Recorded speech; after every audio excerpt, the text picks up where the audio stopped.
Salam alaikum. Bienvenue dans cette deuxième partie du cours sur l'architecture des DSP Blackfin 537.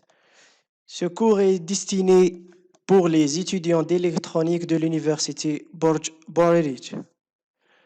Donc aujourd'hui, nous allons voir les bus du DSP Blackfin 537 ou de la famille Blackfin de chez Analog Device.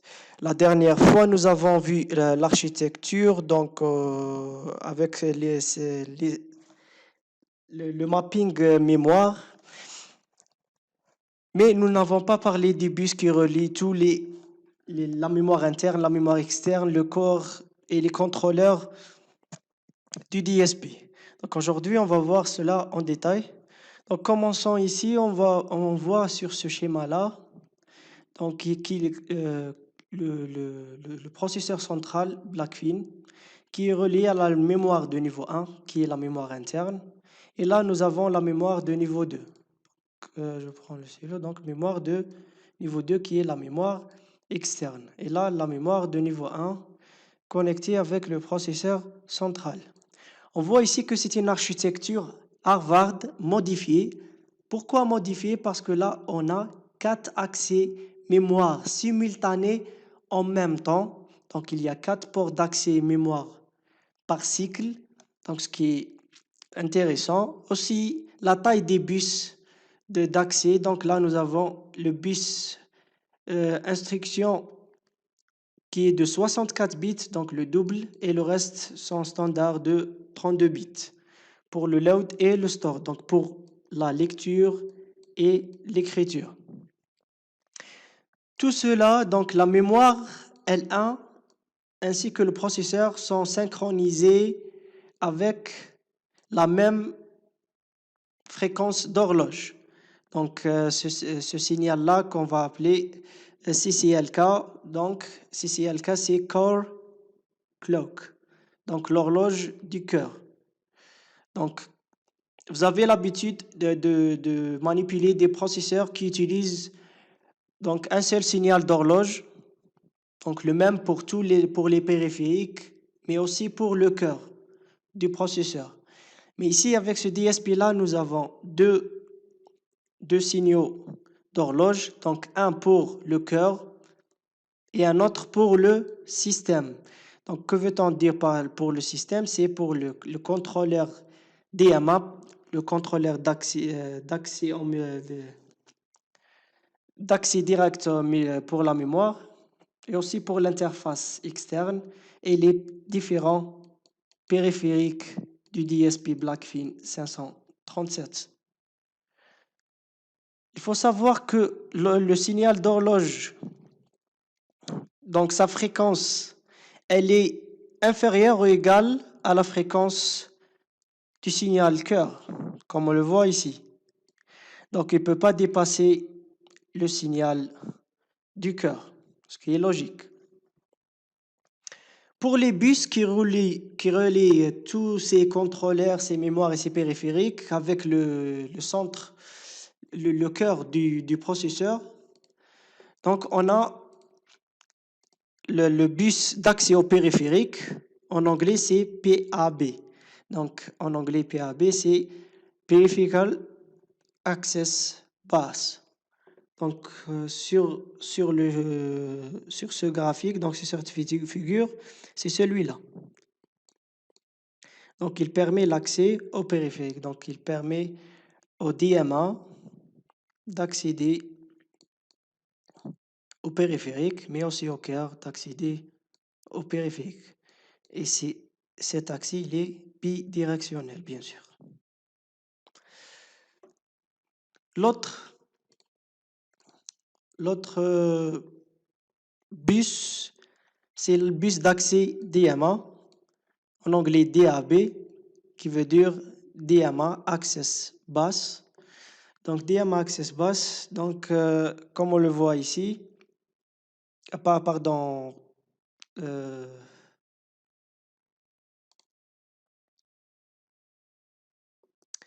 qui est celui-là. Donc il permet au DMA d'accéder au périphérique.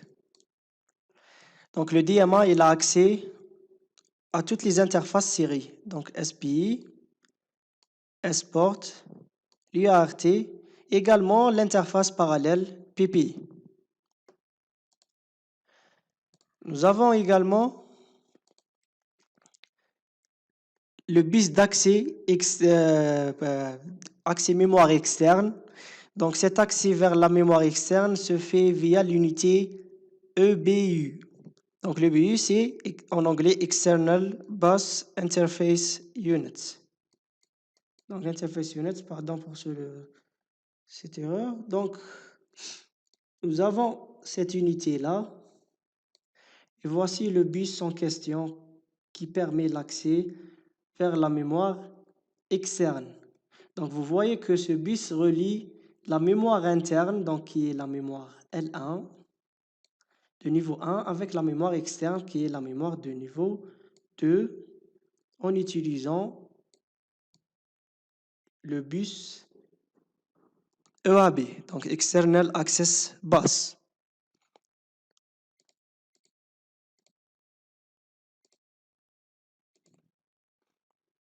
Il existe aussi pour le DMA, le bus externe DMA. Donc, à quoi il sert celui-là? Donc, comme pour celui de l'accès pour la mémoire L2, donc celui-là, il permet l'accès à la mémoire externe, mais pour le contrôleur DMA. Donc, ce bus-là relie la mémoire externe avec le DMA. Et le EAB relie la mémoire interne avec la mémoire externe. Il existe aussi un autre bus qui est le bus DMA Core. En anglais, c'est DMA Core Bus. Donc DMA Core Bus, c'est celui-là. Donc il doit passer par la mémoire L1 pour accéder au cœur du système. Donc là, on a vu tous les bus qui peuvent exister sur les DSP Blackfin et particulièrement le DSP Blackfin 537. Maintenant, voyons en détail ces bus-là. Donc, ces bus que je vais encadrer ici, qui sont très importants à connaître. Donc, on va les voir en détail. Donc, cette architecture Harvard modifiée. Donc là, nous avons cette partie-là détaillée ici avec ce schéma synoptique. Donc on voit ici qu'on a un processeur. Donc le processeur DSP, le cœur du DSP, qui est relié avec la mémoire L1. Là, on voyait la mémoire L1, donc sans précision, si c'était la mémoire data ou mémoire programme. Là, on la voit qu'elle est divisée en 3 parties. Donc, nous avons une partie data, données, une mémoire programme, instruction, et une unité qui permet de gérer ces mémoires-là, qu'on appelle Memory Management Unit, ou une unité de gestion mémoire. Donc, c'est elle qui permet de gérer les différentes fonctions de ces mémoires-là. Par exemple, de gérer le cache, donc la gestion du cache mémoire. Et cette mémoire-là, elle est reliée donc avec la partie système, elle est reliée avec les bus TCB, EAB et PAB. Rappelez-vous, c'est quoi ces bus-là? Donc, PAB, c'est pour les périphériques, EAB, c'est pour externe, donc la mémoire externe, et DCB, c'est pour l'accès mémoire direct ou DMA. Cette mémoire L1, elle est reliée avec le processeur central avec plusieurs bus, comme on les voit ici. Donc, il existe 2 bus de chargement ou de lecture mémoire, LD0, LD1. Que veut-on dire par LD? En anglais, c'est load. Load, c'est chargement ou lecture mémoire. Donc load. Et ça, SD veut dire store data. Donc là, nous avons load data 1 et store data. Donc pour l'écriture, mémoire. Ça concerne la mémoire donnée. Donc ces trois bus-là concernent la mémoire donnée, qu'on voit ici. Maintenant, pour gérer tout cela, donc nous avons besoin de bus d'adresse. Donc, en tout, on a deux. Donc, un pour le chemin numéro 1, donc numéro 0, pardon, donc DA0, et DA1 pour le LD1. Que veut-on dire par DA0 et DA1? C'est data address 0 et data address 1. Donc, pour chaque accès, on utilise une paire. Donc, LD0 avec DA0 ou SD avec DA0, etc. Pour la partie programme, donc nous avons seulement deux bus. Donc, un bus pour l'adressage et un bus pour les données qu'on voit ici. Pardon pour l'écriture, ça glisse parfois avec la souris. Voilà les deux bus qui permettent d'accéder à la mémoire programme de niveau L1. Voyons maintenant la taille de chaque bus.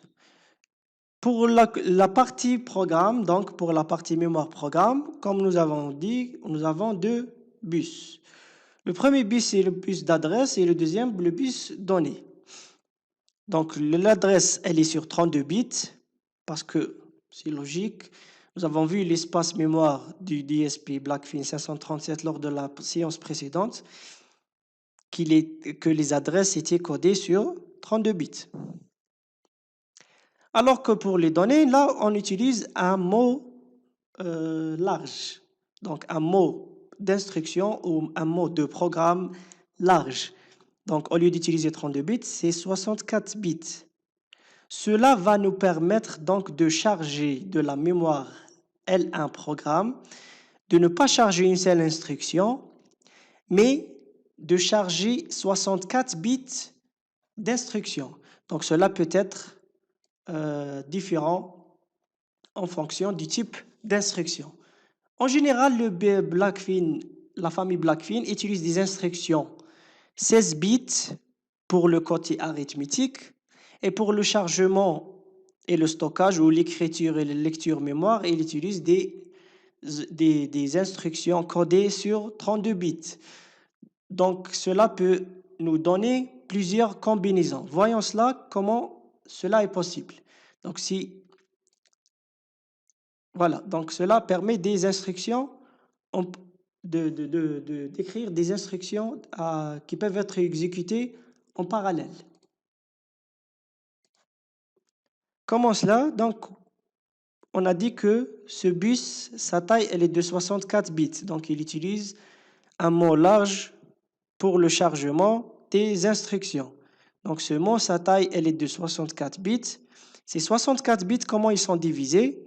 Donc, comme on voit ici, les premiers 32 bits, on peut assigner une instruction qui peut faire des opérations arithmétiques et logiques, donc l'ALU, donc dans l'unité ALU, ou des opérations multiplication, accumulation. Le tout doit être codé sur 32 bits. Les 16 bits suivants sont utilisés pour l'accès mémoire et les 16 derniers bits sont utilisés également pour l'accès mémoire. Donc avec ce DSP Blackfin,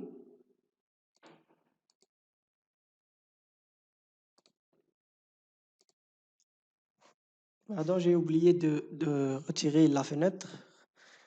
Là, je pense que c'est mieux. Donc pour ce DSP Blackfin, on peut exécuter en parallèle 2 instructions d'accès mémoire et une instruction arithmétique. Donc, ce qui est pas mal. Revenons maintenant au bus données. Donc, nous avons vu les bus programmes. Maintenant, parlons des bus données. Donc, les bus données, comme on l'a dit, il existe le bus données DA0, LD0 et SD. DA0, DA unité, LD unité et SD. Vous voyez qu'on les utilise donc en triple.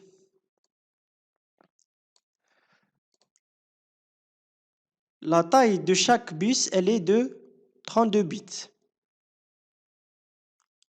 Donc, c'est tout ce qu'il y a à savoir sur cette partie-là. Je ne vais pas m'étaler encore plus.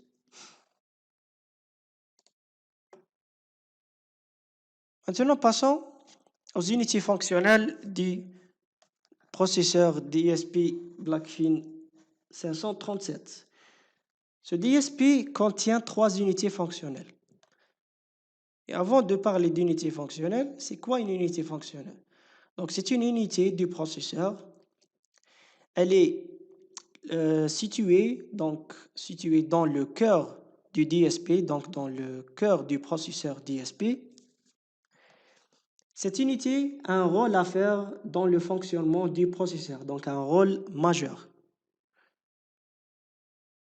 Voilà pour la définition.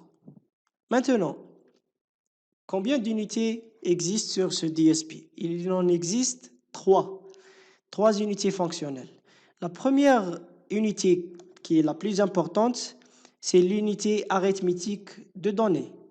En anglais, elle est dite, pardon, je vais essayer de zoomer. Donc, c'est l'unité arithmétique de données. Donc, elle permet de réaliser les différentes opérations arithmétiques du processeur DSP. Comme on le voit ici, elle contient 2 ALU. Vous voyez que ces ALU peuvent faire des opérations sur 40 bits. Aussi, elle contient 2 accumulateurs, donc A0, A1, et 4 unités arithmétiques, donc et logiques, donc ALU, qui sont spécialement destinées pour le traitement vidéo. Donc, c'est des unités de taille 8 bits, donc peuvent faire des opérations arithmétiques et logiques de 8 bits. Elle contient également 2 multiplicateurs, donc 2 unités multiplicateurs qui peuvent faire des multiplications sur 16 bits. La combinaison entre le multiplicateur, l'ALU et l'accumulateur nous donne ce qu'on appelle une unité MAC ou Multiply Accumulate, donc une unité MAC qui caractérise les DSP. Donc ce DSP peut faire 2 opérations MAC par cycle, donc 2 opérations MAC en parallèle. Là, on voit ces différents bus qui peuvent relier tout cela. Et toute cette partie-là, elle est reliée avec les registres données. Et ces registres données sont reliés avec la mémoire de niveau 1, avec les bus SD, LD1 et LD0. Donc, vous voyez que cette architecture du DSP Blackfin 737, elle utilise une architecture load and store. Que veut-on dire par une architecture load and store? Donc, on charge les opérandes de la mémoire vers le registre. Ensuite, on les passe vers les unités de calcul. Ensuite, on revient vers on les stocke sur les registres et on va écrire ces opérandes, ces résultats en mémoire. Donc, on doit toujours passer par des registres. Les registres qu'on voit ici, ils sont au nombre de 8, de R0 jusqu'à R7, divisés en 2 parties. On va voir en détail cela Après, donc, je reviens sur cela. L'essentiel ici, c'est que ces registres sont reliés avec des bits de 32 bits. Il existe également un registre A-state. A-state, c'est un registre d'état arithmétique. A veut dire arithmétique. Donc, c'est un registre qui contient des drapeaux, donc des bits flags, des bits de drapeau qui donnent l'état des différents calculs effectués sur cette partie-là. Donc, c'est sur cette unité fonctionnelle du DSP Blackfin 537. Également, on trouve une autre unité fonctionnelle qui est très importante aussi. C'est l'unité arithmétique d'adressage. En anglais, AAU. Donc, AAU, veut dire en anglais, c'est l'acronyme de Address Arithmetic Unit. Donc, cette unité arithmétique d'adressage, elle contient des registres pointeurs qui sont en nombre de 6, de P0 jusqu'à P5, qui sont dénotés P, X, donc P0, P1, P2, etc., jusqu'à P5. Elle contient également 2 registres pour l'adressage de la pile, donc du stack, SP, FP. Elle contient également d'autres registres qu'on appelle des registres index. Ces registres index donc, permettent de faire de l'adressage circulaire. On parlera de cela en détail le moment venu. Tout ce qu'il y a à retenir ici, c'est que ces registres-là servent pour l'adressage circulaire pour la réalisation de tampons ou de buffers circulaires. Ce qui est très utile pour les algorithmes de traitement numérique du signal, par exemple, pour la réalisation des filtres numériques à réponse impulsionnelle finie. On trouve également deux modules ici, DAG1, DAG2. DAG, c'est l'acronyme en anglais de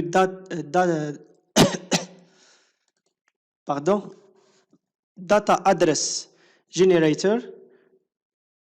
Number 0, number 1, donc il existe 2 ici. Donc ces deux-là permettent de générer les adresses utiles pour la lecture ou l'écriture mémoire. Donc cette unité-là, vous voyez qu'elle est séparée de l'unité arithmétique des données. Cette séparation, elle a pour avantage de rendre la gestion mémoire plus transparente et plus rapide que d'utiliser un adressage immédiat. Également, on trouve que cette unité-là d'adressage, elle est reliée avec l'unité arithmétique des données avec un bus dénoté RAB. Donc, RAB veut dire Register Access Bus. Donc, c'est un bus pour l'accès au registre. Donc, il permet l'accès au registre de l'unité arithmétique des données et l'unité arithmétique. Donc, l'unité arithmétique des données, qui est celle-là, et l'unité arithmétique d'adressage. On trouve également un autre bus qui permet de relier l'unité arithmétique d'adressage à une autre unité qu'on appelle l'unité de contrôle. L'unité de contrôle, en anglais CU, Control Unit. Donc cette unité de contrôle, c'est elle qui permet d'organiser le séquencement et l'alignement des instructions et des données à traiter, et également le décodage des instructions et le placement des opérandes. On trouve également dans cette unité de contrôle, donc en plus du séquencement, de l'alignement et des décodages, elle permet aussi de réaliser des boucles matérielles ou des boucles d'accélération matérielles. Donc c'est quoi ces boucles-là? On va les voir en détail et on en a déjà parlé sur la séance précédente.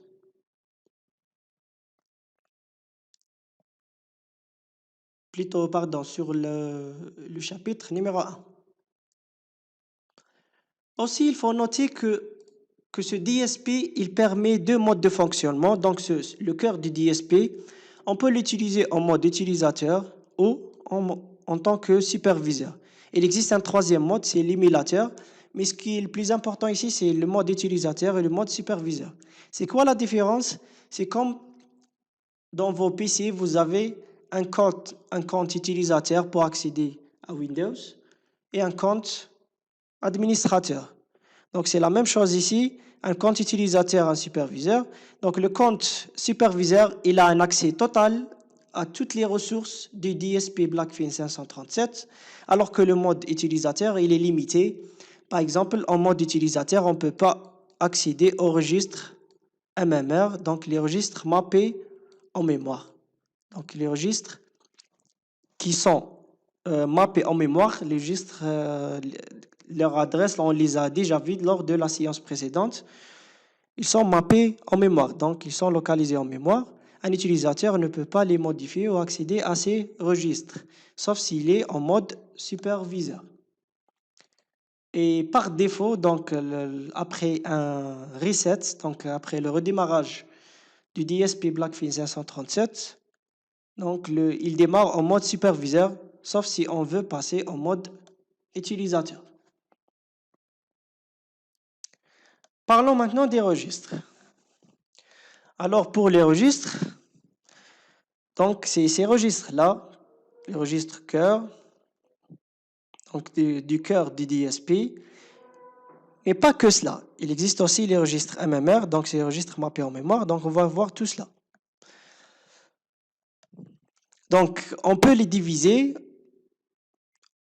des registres pour l'accès aux mémoires, donc ils utilisent des pointeurs dans des registres d'adressage, des registres de données pour le placement des opérandes et des registres spécifiques pour le contrôle des périphériques. Donc en général, c'est des registres MMR, donc des registres mappés en mémoire. Memory Mapped Registers, c'est des registres mappés en mémoire.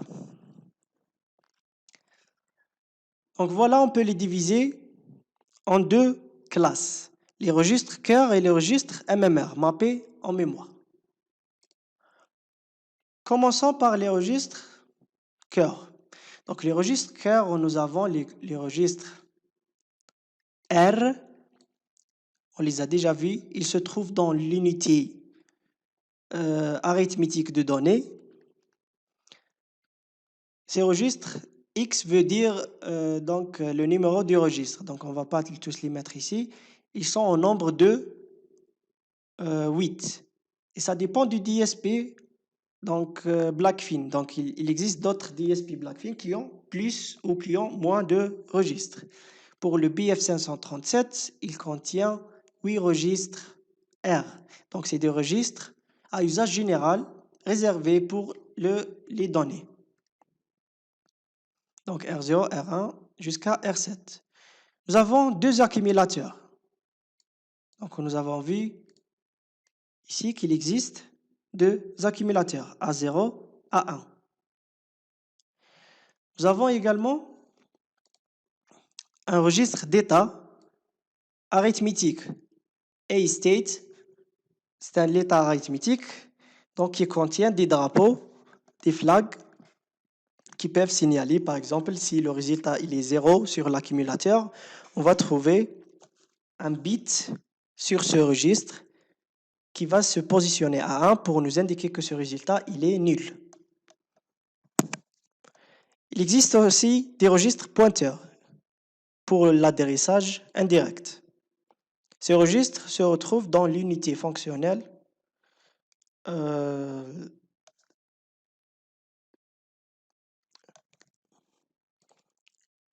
l'unité arithmétique d'adressage. Donc nous avons les P, les registres P, qui sont au nombre de 6, de P0 jusqu'à P5.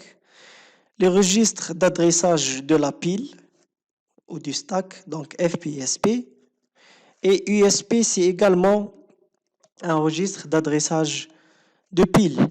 U veut dire user, donc utilisateur. Donc en mode utilisateur, on ne peut pas utiliser ces deux-là. Donc on doit utiliser le registre USB. Également, les registres générateurs d'adresses. Donc là, nous avons les registres index. Dans les registres index, nous avons les I, qui sont au nombre de 4, I0, I1, I2, I3, et leurs registres respectifs qui sont liés directement à eux, MX, BX et LX. On va voir ce que c'est à cela après, en détail. Les registres retour d'interruption, c'est des registres cœur également, par exemple. Donc ça peut pas être seulement retour d'interruption, ça peut être aussi RE. Donc là, I, interruption, ça peut être également RE.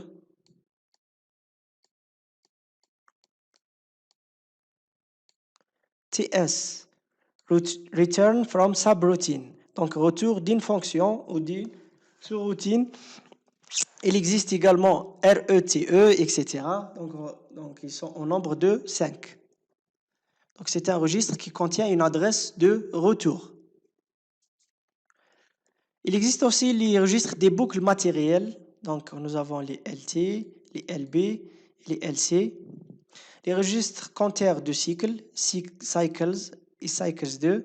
Donc celui-là comprend la partie MSB donc, et celui-là la partie LSB, donc du poids le plus faible. Donc on peut avoir un nombre de cycles allant jusqu'à 64 bits. Donc il permet de compter le nombre de cycles d'exécution. Donc si on veut mesurer les performances d'un algorithme qu'on vient d'implémenter sur le DSP 537, donc on doit observer ce qui se passe dans ces deux registres-là. Il y a également le registre Sequence State, l'état du séquenceur programme.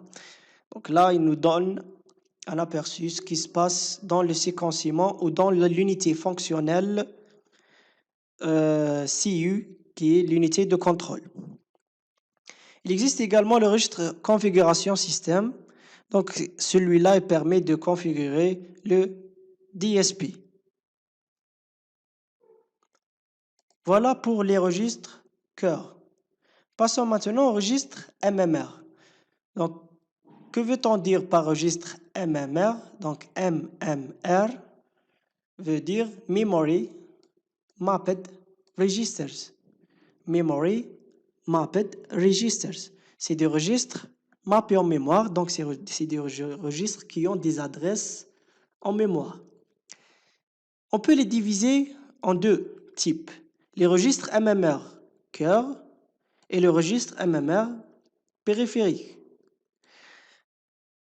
Donc, c'est clair pour le nom. Tous ces registres MMR sont listés donc, dans le manuel de référence de Blackfin. Ils sont beaucoup, donc ils sont au nombre de centaines de registres, si ce n'est plus. Donc, on ne va pas tous les voir ici, mais si vous voulez savoir comment les utiliser, comment faire appel à eux, donc si dans Visual DSP++, donc dans votre environnement de développement DSP Blackfin, lorsque vous programmez, si vous êtes dans un projet en C ou vous programmez en C, il faut faire appel à cette en-tête là. Donc CDEF, donc C definition, cela veut dire les définitions en C, CDEF, BF 537. En assembleur, donc vous enlevez le C et vous laissez seulement cette partie-là. Si vous voulez jeter un coup d'œil sur cette partie-là, donc ce que vous devez faire, par exemple, là on prend sur Visual DSP, donc vous appelez ce fichier-là, là on est en C, donc on doit faire appel à CDEF BF 537H. Voilà. Donc si vous faites un clic droit, vous pouvez ouvrir cette partie-là, donc Open Documents. Là, il vous demande de chercher ce document-là. Donc, si vous voulez le chercher, moi, je l'ai déjà ouvert. Donc, c'est celui-là. Pardon. C'est def. Donc, pour ceux qui cherchent où se trouve cette partie-là, donc, vous allez où vous avez installé, voilà, donc, Analog Device, Visual DSP, Blackfin, Include. Dans Include, vous allez retrouver toutes ces en-têtes, ces fichiers en-tête en C. Donc là, j'ai ouvert un, par exemple. Vous voyez cette en-tête-là. Donc si, par exemple, si je cherche ceux du timer, donc voilà, là j'ai le Watchdog Timer. Donc pour les timers, voici le registre timer, donc qui est un périphérique. Donc nous avons 7 timers. Donc chaque timer, pardon, nous avons 8 timers. Chaque timer a ses registres. Donc si je veux configurer le timer numéro 0, donc je dois utiliser ce terme-là. Donc P timer 0 config. Si je vais vers la partie assembleur, donc je retrouve l'adresse du timer. Donc c'est timer, voilà, timer config, timer 0 config. Voici son adresse. Donc on voit ici. Voilà, timer 0 configuration register. Voici son adresse. Donc si je prends cette adresse-là et j'essaie de visualiser la mémoire Blackfin, voilà, sur 32 bits, donc hex 32 bits,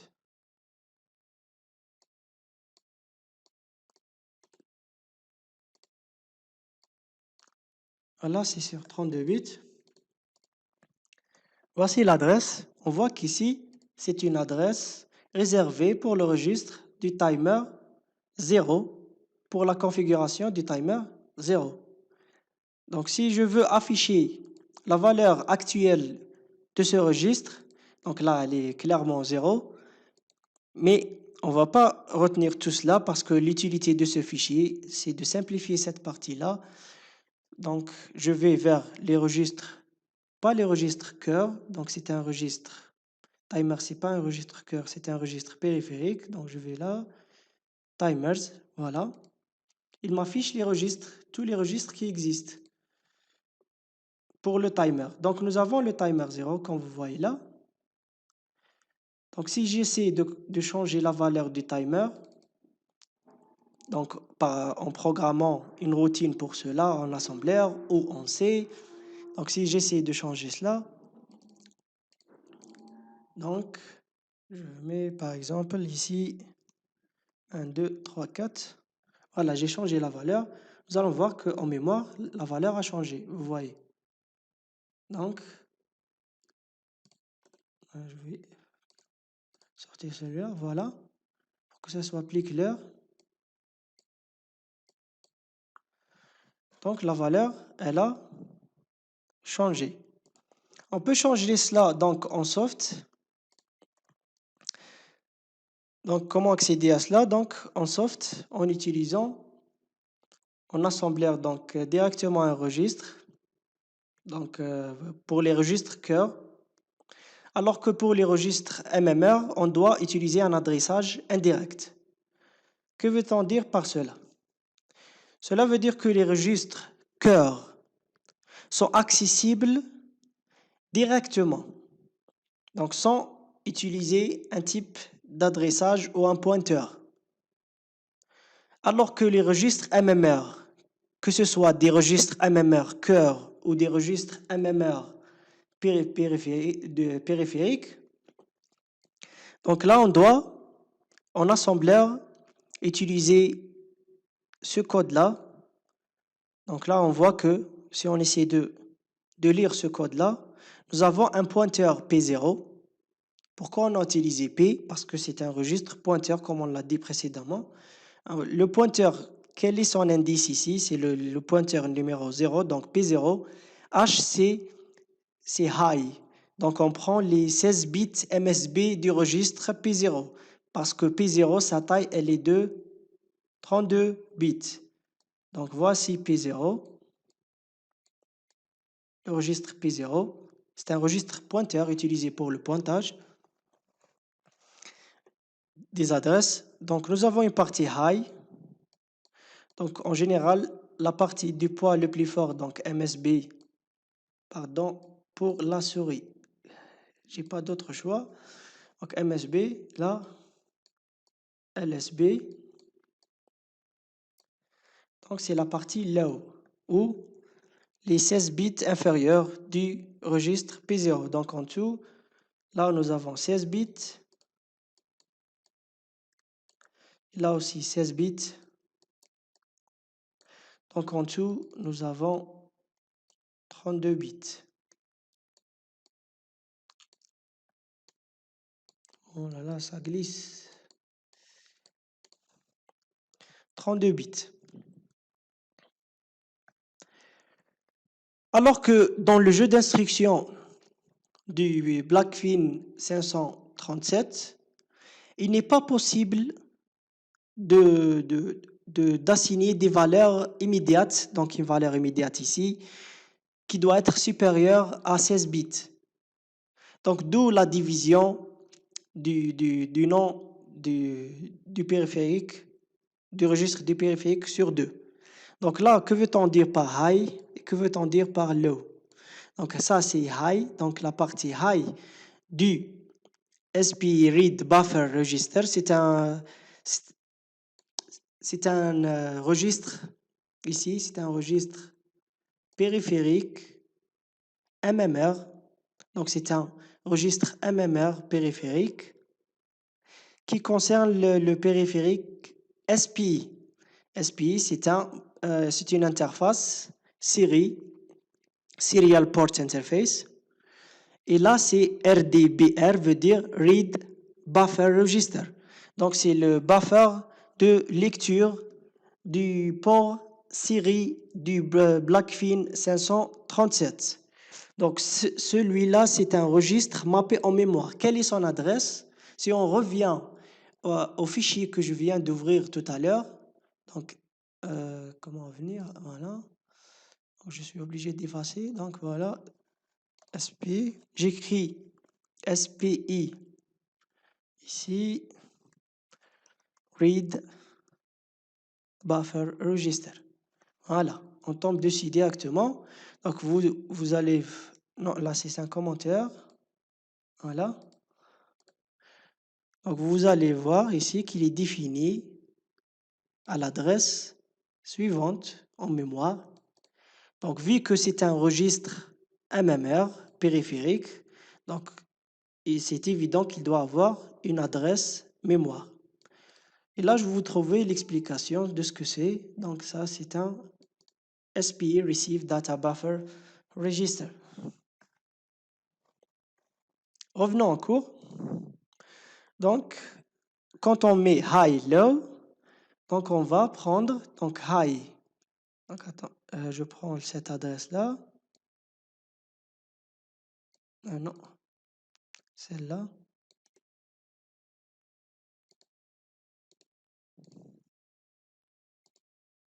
Je ne sais pas s'il y a moyen d'écrire ici.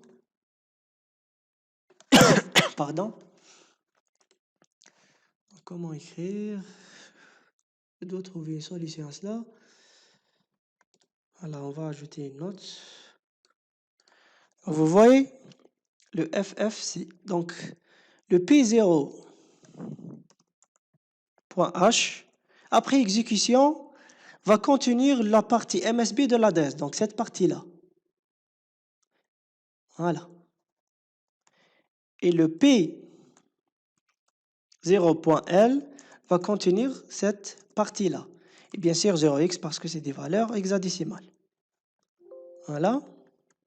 Donc après exécution, donc R0 égale R0, c'est un registre à usage général.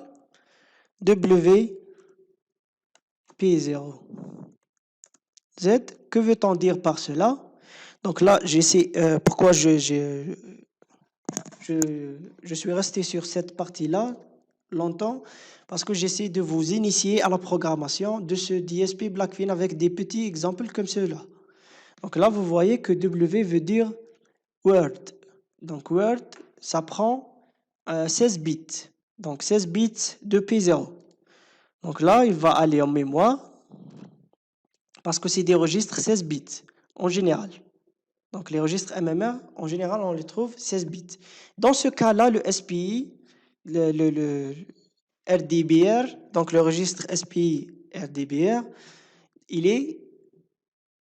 a une taille de 16 bits.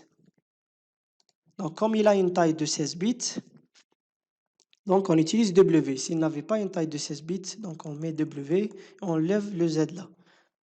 Donc là, si on essaie d'interpréter cette, là je mets des commentaires, si on essaie d'interpréter cette instruction-là, cela veut dire charger R0 par la valeur de SPI read buffer register. Lorsque je mets W, cela veut dire que SPI, il n'a pas une taille de 32 bits, mais une taille de 16 bits. Et comme SPI, il a une taille de 16 bits, et R0, il a une taille de 32 bits. Donc, il reste 16 bits qui vont rester vides. Donc, on doit trouver une solution à cela en utilisant un drapeau Z, entre guillemets, entre parenthèses, pardon. Donc, Z entre parenthèses veut dire les 16 bits restants, mettez-les en... J'essaie de sortir cette ligne-là. Donc, on termine cette séance-là.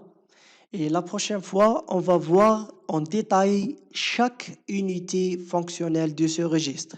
On commencera par l'unité fonctionnelle arithmétique, ensuite l'unité fonctionnelle d'adressage, et on terminera par l'unité de contrôle. Cela sera programmé pour la prochaine séance, Inch'Allah. Donc, si vous avez des questions, vous pouvez les adresser par mail ou en commentaire sur la vidéo. D'ici là, je vous souhaite une bonne journée. À la prochaine. Salam alaikum.